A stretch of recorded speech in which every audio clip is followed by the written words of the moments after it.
Good morning. It's Tuesday, March 2nd, 2021.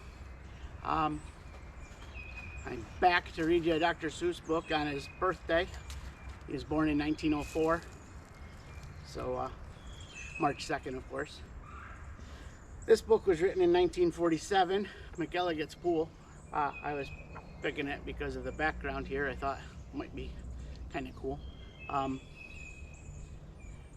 If you open to the front there, this book is dedicated to T.R. Geisel of Springfield, Mass., the world's greatest authority on blackfish, fiddler crabs, and deagle trout. So this was dedicated, Dr. Seuss's real name was Theodore Geisel, and this was dedicated to his father, T.R. Geisel. He'd take young Dr. Seuss fishing, and if they didn't catch anything, he'd stop at the Deagle hatchery, the Deagle fish hatchery, and buy a trout and bring it home, and they'd tell their family that they had deagle trout for dinner. Anyway, let's get started. Young man, laughed the farmer, you're sort of a fool. You'll never catch fish in McElligot's pool. This pool is too small and you might as well know it. When people have junk, here's the place that they throw it. You might catch a boot, or you might catch a can, you might catch a bottle, but listen, young man, if you sat 50 years with your worms and your wishes, you'd grow a long beard long before you'd catch fishes. Now the first page was black and white.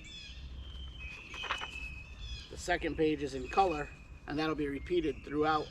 This was the first book that he drew with, colored with watercolors. I have to talk to my wife to learn more about that stuff.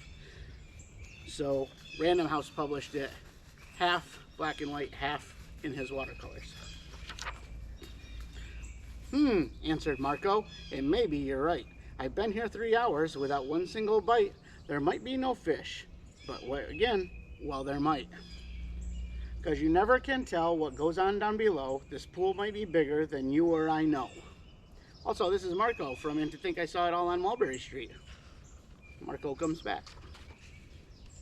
This might be a pool like I've read of in books, connected to one of those underground brooks, an underground river that starts here and flows right under the pasture, and then, well, who knows? It might go long down where no one can see, right under the State Highway 203, right under the wagons, right under the toes of Mrs. Umbroso, who's hanging out clothes. It might keep flowing, perhaps who can tell, right under the people in Stevens Hotel, right under the grass where they're playing croquet, then under the mountains and far, far away. Ocean City, 37 miles. This might be a river, now mightn't it be, connecting McElligot's pool with the sea. Then maybe some fish might be swimming toward me. If such a thing could be, then certainly they would be. Some very smart fellow might point out the way to the place where I'm fishing, and that's what I say. If I wait long enough, if I'm patient and cool, who knows what I'll catch in McElligot's pool?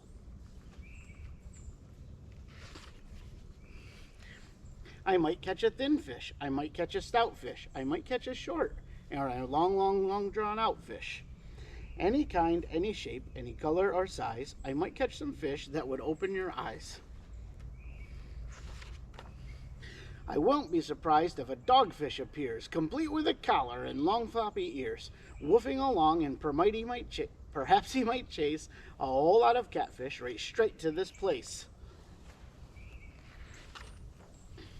I might catch a fish with a pinwheel-like tail. I might catch a fish who has fins like a sail. I might catch some young fish, some high-jumping friskers. I might catch an old one with long flowing whiskers.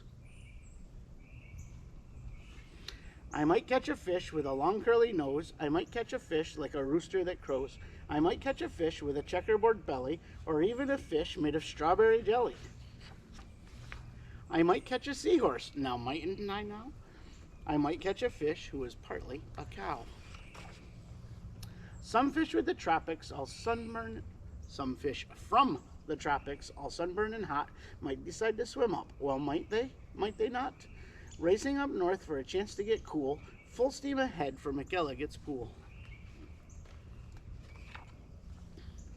Some Eskimo fish from beyond Hudson Bay might decide to swim down, might be headed this way. It's a pretty long trip, but they might and they may. McElligot's Pool, 4,227 miles. I might catch an eel, well I might, it depends, a long twisting eel with a lot of strange bends, and oddly enough with a head on both ends. One doesn't catch this kind of fish as a rule, but the chances are fine in McElligot's Pool.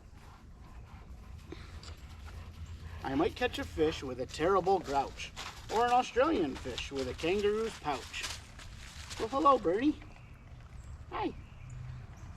Who wants to catch small ones like mackerel or trout? Say I'll catch a sawfish with such a long snout that he needs an assistant to help him about. If I wait long enough, if I'm patient and cool, who knows what I'll catch in McElligot's Pool. Hey, puppy dog. Some rough-knucked lobster, all gristle and muscle, might grab at my bait. Now then would I have a tussle. But to land one so tough might take 2 or 3 hours, but the next one might be easy. The kind that likes flowers.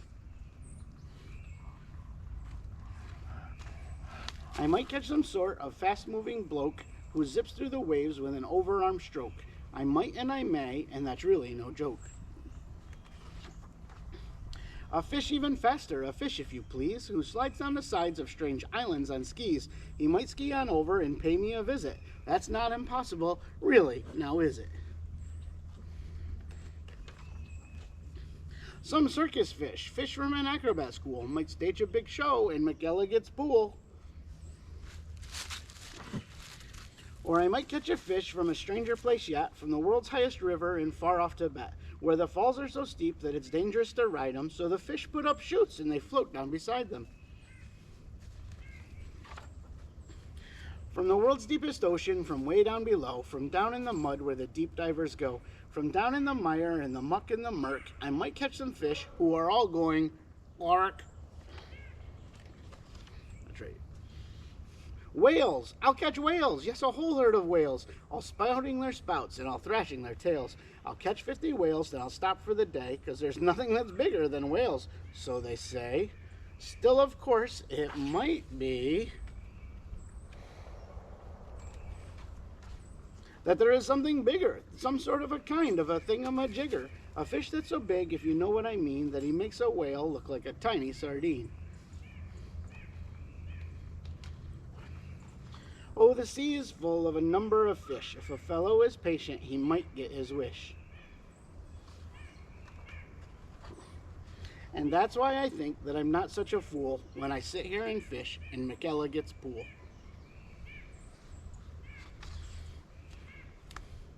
McElligot's Pool, 1947, Dr. Seuss. Have a great day, ladies and gentlemen.